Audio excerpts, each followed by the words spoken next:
मुस्तफा जिंदा है? अगर हाँ तो कहां है? अगर नहीं तो उसके आने लौटने की खबरें क्यों आ रही हैं? इजराइल और अमेरिका के पास मुस्तफा की मौत का कोई सबूत नहीं है। नेतन्याहू और ट्रंप के पास मुस्तफा के ठिकाने का कोई पता नहीं है। आज से ठीक 11 दिन बाद मुस्तफा के सामने आने की खबरें उठ रही हैं। उसके नाम से फरमान आ रहे हैं, उसके नाम से फतवे आ रहे हैं। इजराइल चुप है, अमेरिका खामोश है और मिडिल ईस्ट में खौफ है। जिंदा मुस्तफा जंग का पैगाम लाएगा और अगर ताबूत में आएगा तो तबाही मचाएगा। ऐसा क्यों है, इस रिपोर्ट में देखिए। मुस्तफा साक्षात आ रहा है।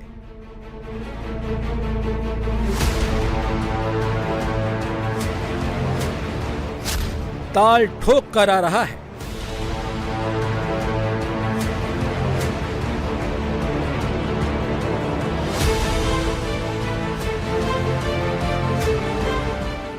चेहरा दिखा कर आ रहा है।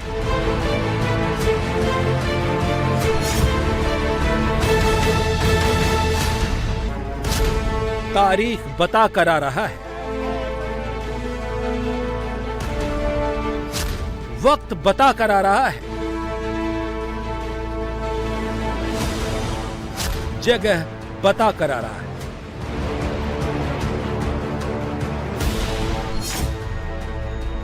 तारीख याद कर लीजिए, दिन याद कर लीजिए, वक्त याद कर लीजिए, जगह याद कर लीजिए। 23 जुलाई मंगलवार शाम 5 से 7 बजे के बीच तेहरान। इसी दिन मुस्तफा आएगा। इस बार छिप कर नहीं आ रहा, नेतन्याहू को बता कर आ रहा है, ट्रंप को बता कर आ रहा है, पूरी दुनिया को बता कर आ रहा है। आज से ठीक 11 दिन बाद 23 जुलाई को तेहरान की प्रार्थना सभा में अपने पिता मरहूम अली खामनेई की शोक सभा में शाम 5 बजे से 7 बजे के बीच मुस्तफा आएगा। ये संदेश मुस्तफा ने रिलीज कर दिया है। खामनेई की हत्या के बाद 28 फरवरी से मुस्तफा गायब है। आज 134 दिन बाद मुस्तफा ने पहली बार सामने आने की तारीख मुकर्रर कर दी है।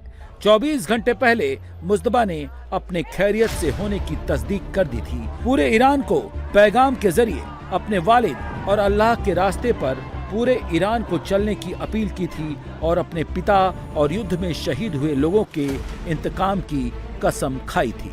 मुस्तफा का लिखित बयान शनिवार को ईरान के सरकारी टेलीविजन पर भी पढ़कर सुनाया गया। हम आपके पाक खून और इन दोनों जंग में शहीद हुए सभी लोगों के खून का बदला उन मुजरिमों और बेगैरत कातिलों से लेने की कसम खाते हैं। ये इंतकाम हमारी पूरी कौम की मांग है और इसे हर हाल में पूरा किया जाएगा। ये मुजरिम जिनके नाम की ऊपर से नीचे तक की लिस्ट है, अपनी कब्र तक ये हसरत लेकर जाएंगे कि उन्हें बिस्तर पर अमन की मौत मिले। उन्हें जान लेना चाहिए कि इंतकाम मेरी मौजूदगी या किसी दूसरे हाकिम की मौजूदगी के भरोसे नहीं है। अयातुल्लाह खामनेई की 6 दिन तक चली सफर आखिरत में भी जब मुस्तफा नहीं आए, तब मुस्तफा को लेकर सवाल उठने शुरू हो गए थे। सवाल मुस्तफा के होने न होने का नहीं है, सवाल ईरान के सुप्रीम लीडर की गैर मौजूदगी का है। सुप्रीम लीडर के न होने की खबर ईरानियों को मनोवैज्ञानिक तौर से कमजोर कर रही है। अयातुल्लाह सुपुर्दे खाक हो गए तो लगा कि मुस्तफा शायद उनकी ताजियत की मजलिस में आएंगे। खबर ये भी फैली कि शनिवार को कोम में होने वाली मजलिस ताजियत में शरीक होंगे, लेकिन वो खबर भी हवा हो गई। मुस्तफा नहीं आए।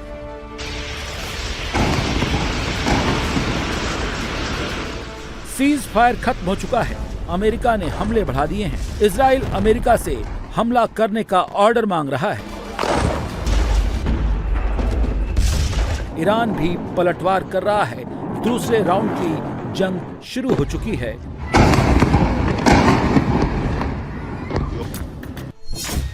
ऐसे में सुप्रीम लीडर के न होने की खबर ईरान के इंतकाम के जज्बे को कमजोर कर रही थी। ईरान किसी भी तरह से दुश्मनों को ये मैसेजिंग नहीं करना चाहता कि ईरान बिना सुप्रीम लीडर के जंग लड़ रहा है। इसी के बाद से मुस्तफा के नाम से संदेश आया और अब उन्होंने अपने आने की तारीख भी बता दी है। जिसका मतलब यही है ईरान मजबूती से जंग लड़ रहा है, आगे भी जंग लड़ेगा, घबराने की जरूरत नहीं है। सुप्रीम लीडर मुस्तफा खैरियत से हैं, वो सामने से नहीं पर्दे के पीछे से जंग लड़ रहे हैं। 23 जुलाई को मुस्तफा ने सामने आने की तारीख बता दी है, आएंगे या नहीं, लेकिन ईरान ने मुस्तफा के संदेश को रिलीज कर अमेरिका और इजराइल तक मैसेज पहुंचा दिया है कि ये जंग मुस्तफा ही लड़ रहे हैं। कम से कम अगले 11 दिन तक की तो ईरान ने यही मैसेजिंग की है, जब तक मुस्तफा तेहरान की शोक सभा में दिख नहीं जाते।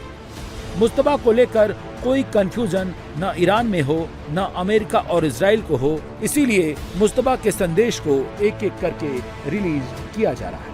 अभी कुछ घंटे पहले ही ईरान की एम्बेसी की तरफ से भी मुस्तफा की लेटेस्ट पिक्चर रिलीज की गई, जिसका मजमून था, हम सभी आपके सैनिक हैं खामनेई, हम आपके आदेश का पालन करते हैं खामनेई, जो रास्ता आपने दिखाया है वो बिना रुकावट के आगे भी जारी रहेगा।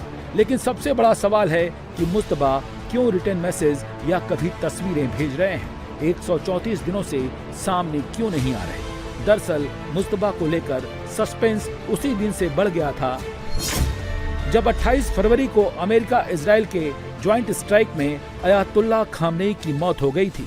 कहा गया कि मुस्तफा भी उस वक्त वहीं बैत रहबरी में मौजूद थे, लेकिन बाहर टहलने की वजह से वो बच गए। उस दिन से लेकर आज तक मुस्तफा को किसी ने न देखा है, न उनकी आवाज सुनी है। हर बार जब भी मुस्तफा का संदेश आता है तो वो टेक्स्ट फॉर्मेट में आता है। ईरान समेत पूरी दुनिया में ये सवाल वायरल है कि मुस्तफा कहाँ है। क्या मुस्तफा बेहद गंभीर हालत में किसी सेफ लोकेशन पर इलाज करवा रहे हैं। उस वक्त खबर ये आई थी कि मुस्तफा इस अटैक में सीरियसली इंजर्ड हो गए हैं। मुस्तफा के चेहरे पर गंभीर चोटें आईं और उनके हाथ पैर भी बुरी तरह से घायल हुए हैं। ये भी कहा जा रहा है कि मुस्तफा का चेहरा इस हद तक जख्मी हो चुका है कि वो सामने आ जाएं तो पहचानना भी मुश्किल हो सकता है। खुफिया एजेंसियों का दावा है कि वो किसी सीक्रेट लोकेशन पर अपना इलाज करवा रहे हैं। दरअसल ईरान का सुप्रीम लीडर मोसाद और CIA की हिट लिस्ट में है। इजराइल भी धमकी दे चुका है, अगर मुस्तफा दिखता है तो वो उसे मार देंगे। सवाल है कि क्या मुस्तफा मोसाद और अमेरिका के हमले की धमकी की वजह से सामने नहीं आ रहे, क्योंकि 9 जुलाई को ईरान के पूर्व सुप्रीम लीडर अली खामनेई को मशहद में सुपुर्दे खाक किया जा रहा था। तब भी मुस्तफा के 3 भाई आए, लेकिन मुस्तफा नहीं आए। हैरानी इस बात की भी है कि मुस्तफा के ऑडियो वीडियो मैसेज आने की उम्मीद थी, लेकिन उनका कोई ऑडियो वीडियो मैसेज भी नहीं आया। आखिर मुस्तफा हैं कहाँ? अगर सीक्रेट लोकेशन पर हैं तो वो सीक्रेट लोकेशन कौन सी हो सकती है? मई 2026 में अमेरिका की खुफिया एजेंसी के हवाले से मुस्तफा के लोकेशन को लेकर एक अंदाजा लगाया गया था। रिपोर्ट के मुताबिक मुस्तफा एक अननोन लोकेशन पर छुपे हुए हैं, जहां उनका बाहरी दुनिया से बहुत कम संपर्क है। मुस्तफा के पास एक जटिल कुरियर नेटवर्क के माध्यम से संदेश पहुंचाए जाते हैं और वो भी अपना संदेश बहुत खुफिया तरीके से बाहर भिजवाते हैं। अब सवाल है कि वो सीक्रेट लोकेशन कौन सी हो सकती है, जिसके बारे में दुनिया की सबसे खतरनाक खुफिया एजेंसी मोसाद तक पता नहीं लगा पा रही है और न ही CIA को कोई क्लू मिल पा रहा है। सवाल है कि क्या मुस्तफा रूस में है? मार्च में कुवैती अखबार अल जरीदा ने दावा किया कि 28 फरवरी को हुए उस हमले में जिसमें अली खामनेई की मौत हुई, मुस्तफा भी घायल हुए थे। इसके बाद मुस्तफा को चुपचाप एक रूसी सैन्य विमान से मॉस्को भेज दिया गया था। रिपोर्ट में कहा गया कि मुस्तफा की टांग की सर्जरी सफल रही और फिलहाल वो मॉस्को के एक निजी अस्पताल में भर्ती हैं। रिपोर्ट के मुताबिक मुस्तफा को गंभीर चोटें लगने के बाद उनकी पैर और टांग की सर्जरी के लिए खुद पुतिन ने उनसे मॉस्को आने को कहा था। मॉस्को में उन्हें पुतिन के घर के पास ही एक निजी अस्पताल में रखा गया। हालांकि ईरान ने इन खबरों को खारिज कर दिया था। कहा गया कि मुस्तफा खामनेई पूरी तरह से स्वस्थ हैं और ईरान में ही हैं।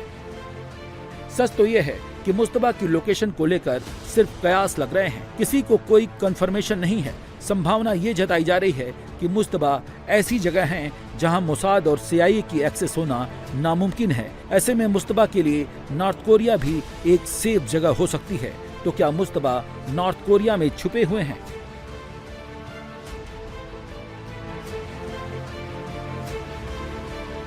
इस पॉसिबिलिटी की वजह भी है क्योंकि जब अमेरिका इजराइल ने ईरान पर हमला किया था उस वक्त खुलकर किम जोंग ने मुस्तबा का साथ दिया था और अमेरिका इजराइल के हमले की निंदा की थी।